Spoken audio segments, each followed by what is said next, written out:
News star 5 मराठीमध्ये आपले स्वागत आहे। पाचशे ठळक बातमी। हक्काच्या आरक्षणासाठी मातंग समाजाचा साताऱ्यावर विराट मोर्चा।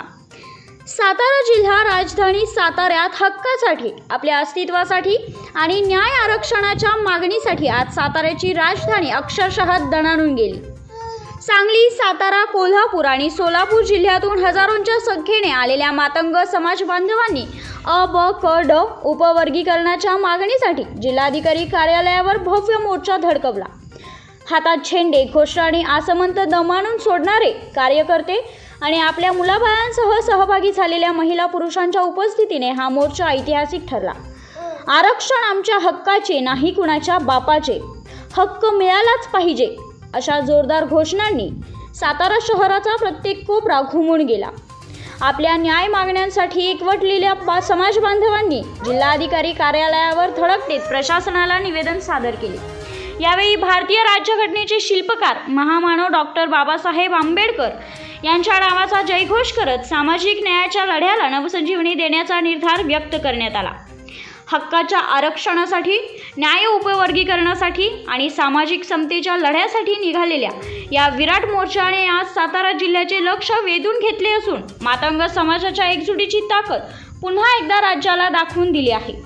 सातारा जिल्हा विशेष प्रतिनिधी माननीय शबीर रत्नांना भाऊसाठ्यांना मरणोत्तर भारतरत्न पुरस्कार द्या। अरे आम्ही मोर्चा आंदोलन करायचे तर किती, आम्ही संविधानात मार्गातनं चालायचं किती। अरे बाबांनो आमचा मोठा भाऊ म्हणून आमचं सांत्वन करून आमच्या बरोबर चालायचं का आम्हाला खड्ड्यात घाला आमच्या विरोधात तुम्ही मोर्चे काढताय। भारतीय संविधान मान्य म्हणजे आर्टिकल 14 नुसार कायद्या पुढे समानता असेल, आर्टिकल 19 नुसार अभिव्यक्ती स्वातंत्र्य असेल, आर्टिकल 21 नुसार बोलण्याचा अधिकार आहे, म्हणून तुम्ही काही पण करता काय। अरे भावांनो तुम्हाला आम्हाला एवढंच सांगायचं है, हम भी चुप है, अभी तो ट्रेलर है, पिक्चर अभी बाकी है, पण आम्ही बाबासाहेबांचं संविधान सोडणार नाही। सुप्रीम कोर्टाने आम्हाला आदेश केलाय, आरक्षण आम्ही घेणार आहे।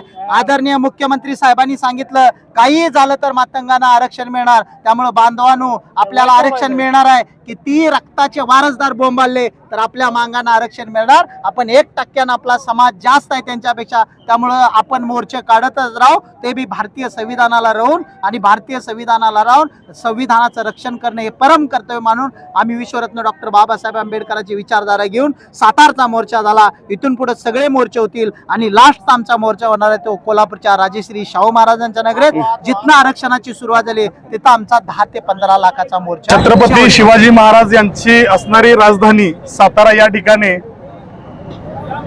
आरक्षणाचं उपवर्गीकरण झालं पाहिजे या मागणीसाठी भव्य असा लाखोच्या संख्येने या ठिकाणी मोर्चा काढण्यात आला आहे।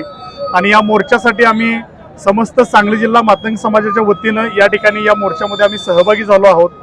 अनेक वर्षापासूनची अनुसूचित जातीमधल्या जवळजवळ सर्वांचीच मागणी होती की आरक्षणाचं उपवर्गीकरण झालं पाहिजे आणि प्रत्येकाला त्याच्या लोकसंख्येप्रमाणे व मागासलेपणाने त्यांना आरक्षण मिळालं पाहिजे। आम्हाला कोणाच्याही ताटातलं नको आहे। आम्हाला जो डॉक्टर बाबासाहेब आंबेडकरांनी जे सांगितलेलं आहे, सामाजिक न्यायाची जी भूमिका मांडलेली आहे त्याच पद्धतीने आम्हाला ते आरक्षण पाहिजे आणि हे आरक्षणाचं उपवर्गीकरण येणाऱ्या काळात होणार आहे याची आम्हाला पुरेपूर खात्री आहे। परंतु काही समाजकंठक आमच्या मातंग समाजाची जाणून बुजून बदनामी करत आहेत, आमच्या महापुरुषांच्या वरती बोलत आहेत, आमच्या महापुरुषांची खिल्ली उडवत आहेत। त्यांना मला एकच सांगायचं आहे की बाबारो आता आम्ही मातंग समाज एक झालोय आणि तुमच्या पोटात दुखायचं काय आता कारण नाही। आम्ही आमच्या हक्काचं मागण्यासाठी रस्त्यावरती उतरलोय आणि ते आम्ही मिळवल्याशिवाय शांत राहणार नाही। त्यामुळे आम्ही आता गप्प आहोत, याचा अर्थ आम्ही काही शंड नाही आहोत। येणाऱ्या काळात आम्ही तुम्हाला जशास तसं उत्तर देण्याची धमक आमच्या या मातंग समाजामध्ये आहे।